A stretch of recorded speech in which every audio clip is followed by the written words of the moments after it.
Perry, let me, Art Warren, I'm on the phone too. Thanks, Art. I'm going to go through introductions shortly. All right. Appreciate that. The purpose of this call is to discuss the resolution of North Anna combined license application requests for additional information and other emergent topics. The specific topic for today's call is RAI 2.4.2-15, and it's January 19th response from Dominion, and a markup of drawings from the FSAR that the NRC staff made and has been distributed to everybody I know that's in attendance. This is a Category 1 meeting. The public is invited to observe this meeting and will have one or more opportunities to communicate with the NRC after the business portion of the meeting, but before the meeting is adjourned. The meeting is scheduled to go from 2 to 3:30. We can end early. We try not to go over, but the best course for everybody is to try to accomplish what we accomplish if we do need to go over. If, as a result of anything that happens during the meeting, feedback forms are requested by anyone who's in attendance. Please contact me at 301-415-1383, and I can email you a digital copy of the form or send you the link to do it online. Everybody is in their own location, so I won't go through logistics. I'm the only one in this office myself, so that's not necessary. I'll go through introductions now. Again, my name is Perry Buckberg. I'm the lead project manager for the review of the North Anna COLA. Anybody from NRC on the line besides Joe? I guess, Joe, go ahead and introduce yourself, too. I'm Joe Giacinto. I'm the hydrology team lead for the North Anna.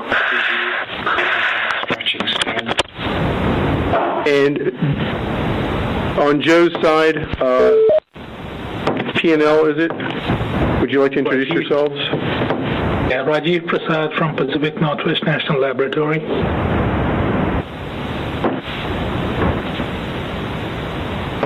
Just you right now, Rajiv? Yes. Okay. Dominion, you and your team can introduce yourselves, please. Good afternoon, Perry. Here at Innsbruck, we have Ben Evans, Gina Borsch, Barry Bryant, and Addison Hall. Anyone on the line from Bechtel? Yes. Jim Hessler and Craig Talbot. And Doug Kemp. All right. How about GEH? Hi, this is Patricia Campbell with GEH. And Skip Shumitz with GEH. All right. Anyone from Floor on the line? Yes, Pete Gilliard from Floor. Okay. Anyone else on the line representing Dominion? All right, I think we're good, Perry. Hey, Ben, as usual, I kept up as best I could. Though there weren't that many people, I still fell behind. So I'll ask that you email me the short list of your staff and your team that were present. Absolutely. Anytime you can do that, appreciate it. Any members of the public on the line? Mute off. The Sierra Club?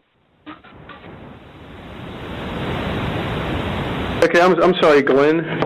What was your last name? Besa, B-E-S-A. First name is Glenn with one N, G-L-E-N. Last name is Besa, B as in boy, E-S-A, with the Sierra Club, Virginia. Sierra Club? I'm sorry, Sierra Club? Yes, Sierra Club, Virginia. Gotcha. Michael Keegan with Don't Waste, Michigan. Don't Waste, Michigan? Yes. Erica Gray, Henrico, Virginia. Good afternoon, Erica.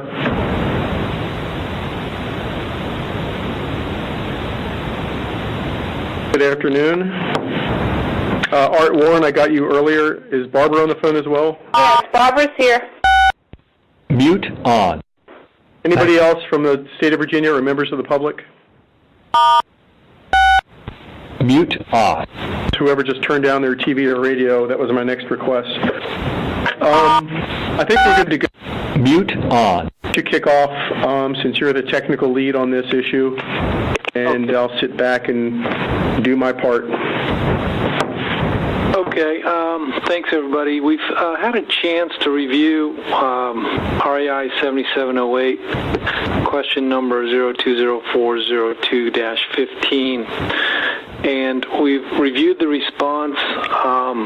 We've reviewed the parameters that you used for the local intense precipitation, and they certainly seem reasonable. What we were primarily looking for is the rationale for that area chosen, and maybe some further information on the footprints of what appear to be buildings, and some may or may not be. We're not sure if they are or not, if we're looking at enclosed areas, etc.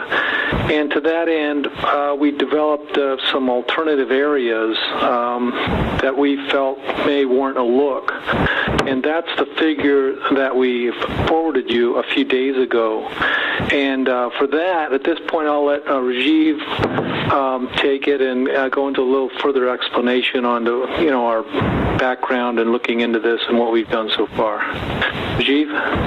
Yeah, thanks, Joe. So what we did basically was look at the calculations that came along with the REI response, and we verified those internally here and found those numbers to be reasonable, and we were able to reproduce the numbers in terms of the depth that you stated in the REI response. In the REI response, it was stated that the depth for the chosen area and the flow path in between those two buildings was less than 5 inches. We verified that to be true based on independent calculations. But then one thing, while reviewing the response, we did not find was a basis for saying that that area was the only one, or the one with the narrowest flow path between buildings. Because the narrower the flow path, and depending on how much flow you have, you possibly could get higher or greater depth of flow in the openings. So because we did not see a clear indication of why that particular chosen rectangular block and the flow path was supposed to be the most conservative or the most critical scenario to look at flood depths or flow depths during the LIB event, we went around and looked at other areas.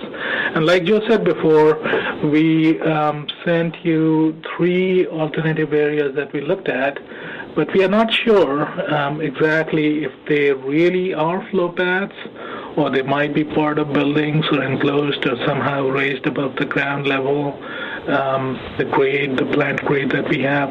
So, but anyhow, when we looked at those, it looked like there might be one area which is right adjacent to the one that you chose for the REI response calculation.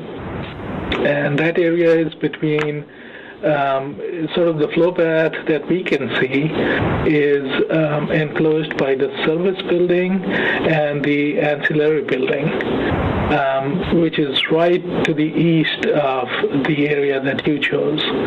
And it appeared that the flow path there, based on my sort of measurements on the PDF site layout map, appeared to be significantly narrower than the area that you had chosen. So that was one. Then I also went around and looked for additional areas, and one I found was to the north and east of those 2 areas that we talked about, the one that you chose. And these are sort of east of the reactor building and control building.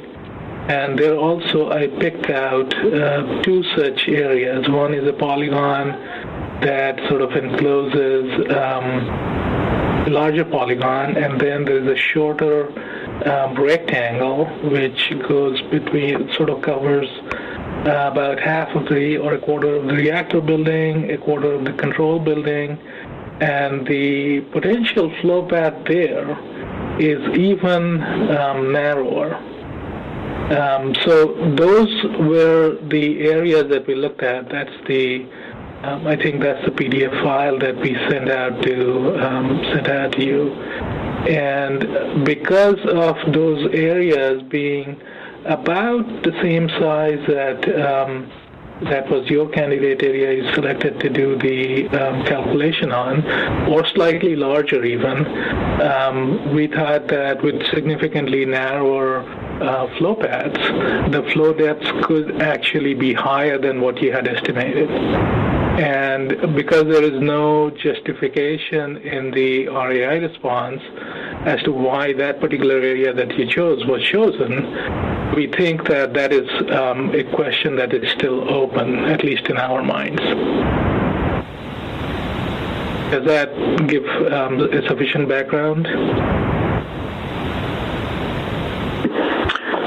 Yes, thank you for that.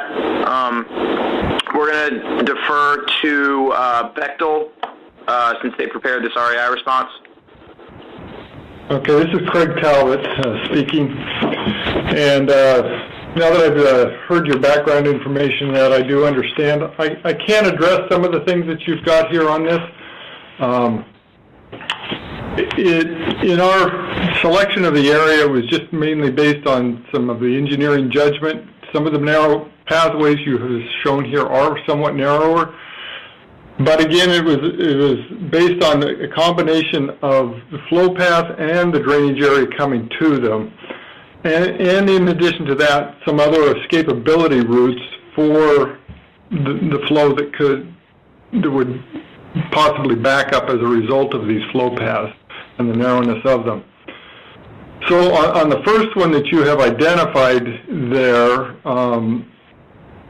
that area actually opens up out just beyond the service building. Those green lines that you're seeing on there are at grade. They're not obstructions of any kind or any way in there. And so that area there opens up, so the drainage area would actually be somewhat smaller than that, than what you have depicted there. It would be more of a complete rectangle in that area.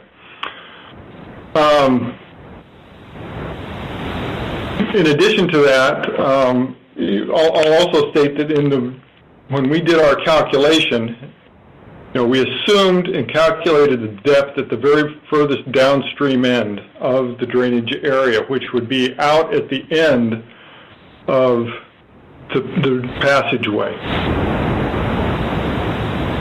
Where we are concerned about the depth is actually towards the upper end of the drainage area at the fuel building itself or at the reactor building, which are the buildings that are safety related. And so we have conservatively taken that depth, which was calculated to be less than 5 inches, and just applied it at the fuel building. At that location, the depth would be much shallower because the drainage area would be much less at that point. And not only that, but the constriction of the passageway is no longer there either. We're up above that area. So, and the grade down where we calculated this depth of less than 5 inches is sloping away from the fuel building and is therefore lower. So the flow is away from these buildings. On your second area, the largest polygon that you're showing there, where that flow path arrow that you have indicated there, that is not an alleyway through there. Again, those green lines are at grade. They're not depicting buildings or obstructions in any way. And so that is a wide open area there, and is not the flow would be free flowing out all through that area in kind of a sheet flow. As it comes out between the other buildings, it would be spreading out at that point right there. And then on the third option that you're showing, which does appear to be the narrowest flow path through there, the one with the reactor building and the control building. Again, this area here, the reason we didn't select this area in looking at this judgment is because even though the drainage boundary is shown this way, when water can build up in the alleyway that's through there, it also has an escape path there out towards, if you're looking at in the direction of the arrow, towards the left, that is quite wide. And we didn't think that the water would build up sufficiently enough in that area. And so that's why we stuck back to the original area that we had there.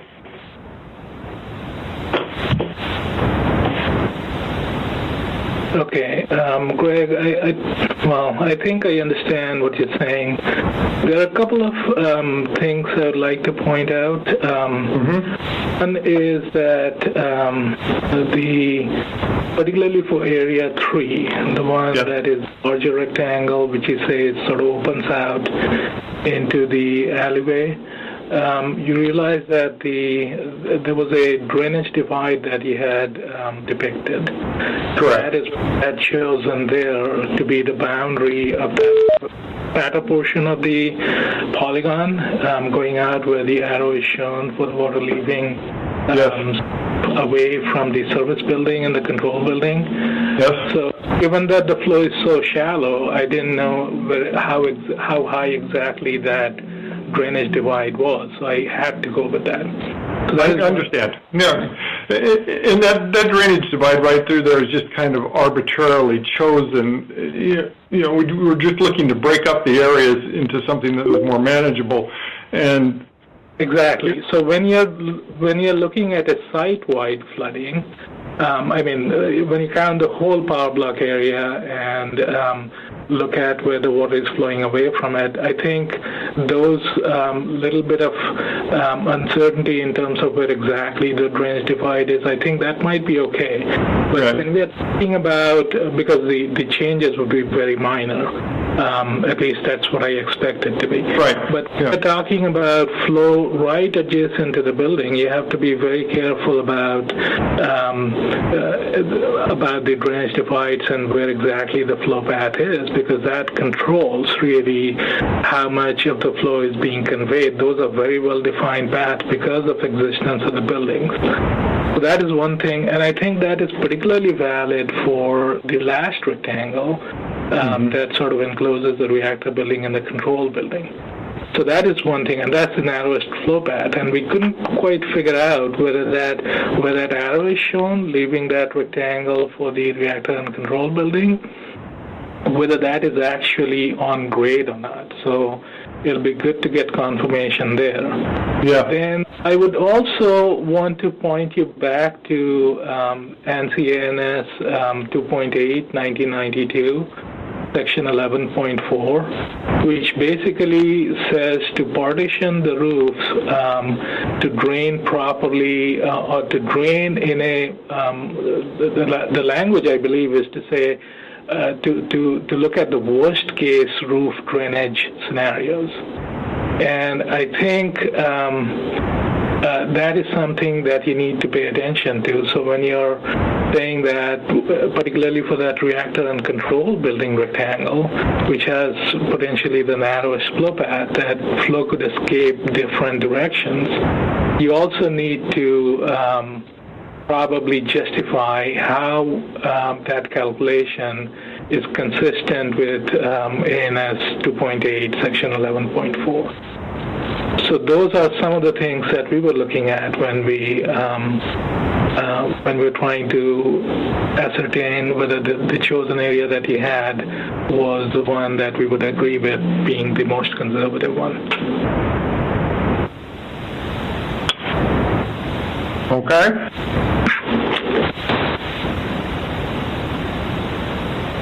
Yeah, that's pretty much all I had, Joe.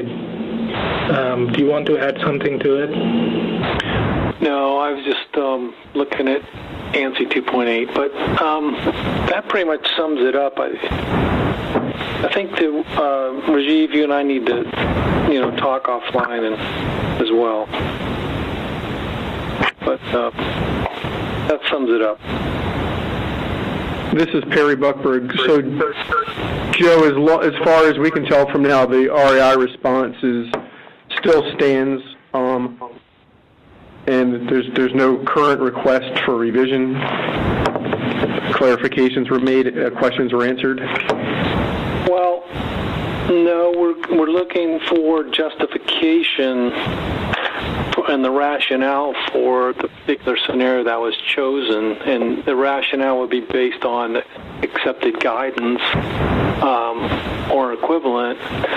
And in the response, we don't have anything more than a sentence that says the area where the sheet flow would be the highest, and it's it's in between these two buildings, and there's no other explanation for that. So I think what Rajiv and I are looking for is some rationale for that in terms of guidance or some particular method, other than just a statement. Rajiv, do you have anything to add to that? Yeah, I think that is a good point to make, that we still are missing the justification for why this area is the most suitable one to look at on the site for LIP runoff and the accumulated depth between buildings. I would also like to point out one more thing that I didn't mention before. As the site layout map is right now, we don't really know where the safety-related openings or penetrations might be. And that is one thing that was not clear to us, whether that was a factor in your choosing the area that you chose for the runoff calculation or the depth calculation. But that was something we didn't know about, so we had to basically look at other areas if we could find something that was in terms of depth calculation could turn out to be more conservative.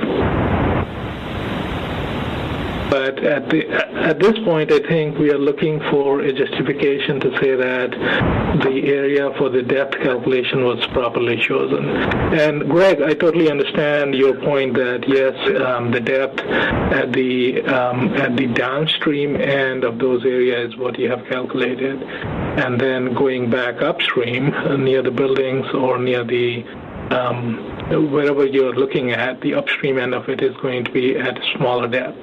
Okay. But then that also sort of depends on where your safety-related openings are. We can't really say that they should be only on the edge where the drainage area sort of vanishes. There could be potentially openings which have substantial drainage areas associated with them at that point, and we don't know about that. Okay.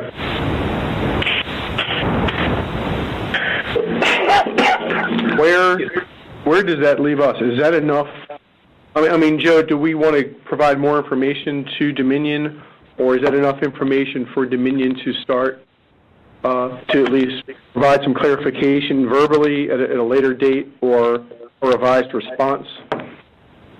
I kind of feel like we're in between right now. Well, I think we would like a revised response with the rationale for that choice, or for that choosing that particular area, because there's, like I say, there's no other rationale other than the statement in the response. And then modifications to the FSAR really don't go into it, of course, in much detail, nor should it, but it doesn't go into much detail, or as much detail as the detail in the calculations. So, what is the portion, just for my benefit, in the current response you referred to a couple times is what needs to be emphasized, or where more justification needs to be added? What paragraph is that? Well, I was just reading the response, Dominion, and in the response, it's Dominion response, paragraph A, or section A, paragraph 2, first sentence. Gotcha. Thanks.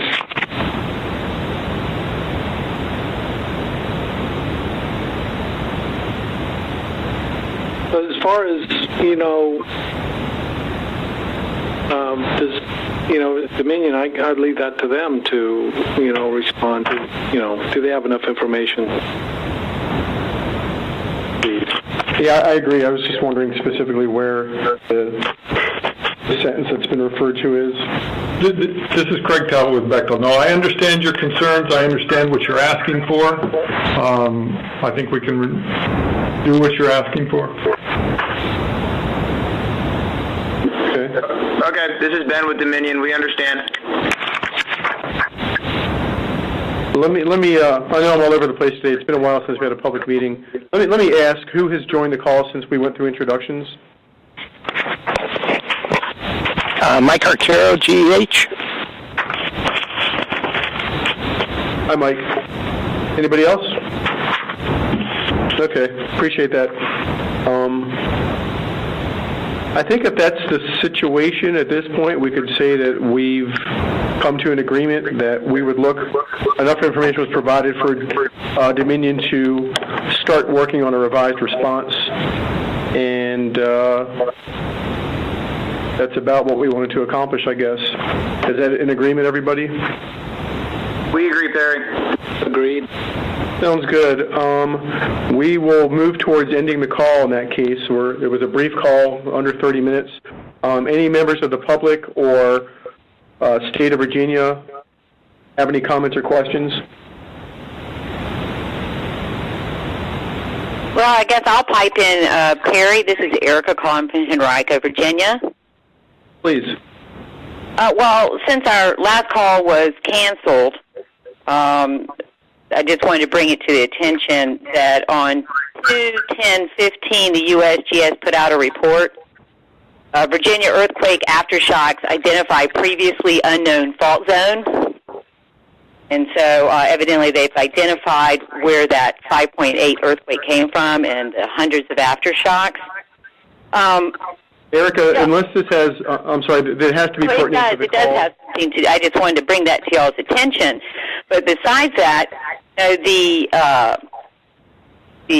link that you sent me really just kind of pulls up a diagram, shot of, I guess, where the proposed buildings are going to be. But that doesn't really tell the public, exactly where this proposal is going. And so I would like to see Dominion come up with a map, produce a map showing the entire site, including the site where their proposed third unit's going to go, and also in relationship to the known and now new fault line that it's up there. I mean, I think the public has a right to know where all this is going and in its relationship to the known fault lines. So yes, it does have something to do with the third unit. Yeah, I think the link I provided, the Adams accession number, is for the schematic drawings, so to speak, that have to do with drainage and flow paths and whatnot. I don't believe, unless Joe or Rajiv or somebody from the Dominion side corrects me, that the fault line plays into this. Is that correct? It has nothing to do with seismology? Correct. I can take a shot at that. This is Rajiv from Pacific Northwest National Lab. Thanks, Rajiv. What we do here, or what we are talking about on the call today, was basically about flooding brought about by a storm that would occur on the site. So usually in our analysis, we don't consider seismic as a definitely at the North Anna site, it won't be a cause for flooding concerns. It is really the rainfall that we were discussing today. Well, thank you for that answer. But I'd just like to reiterate here on this new report. It said that the earthquake shaking and its effects, such as widespread changes in groundwater levels, occurred at great distances.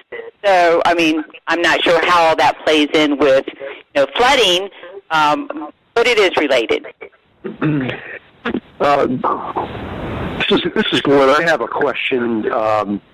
Since this is the first call I've been, in looking at the NRC website for North Anna 3, specifically the application review schedule, I'm a little bit confused as to where we are in that schedule, and with a call like this, and I realize it's funny because I'm getting involved in the process midstream, but I would appreciate it if there were some kind of schematic or schedule that would show where we are in the review and approval process, because it's not altogether clear from the schedule on the NRC website. So I know that's a general question here, but since this is an opportunity for public comment, I think I'd raise that question so that we know exactly what we're talking about now, what we're going to be talking about in the future, and how that fits in the general review of this application. Thank you. I appreciate that, Glenn. I can take a crack at it, though it is a general question. We're in phase 4 of a 6-phase review. We're working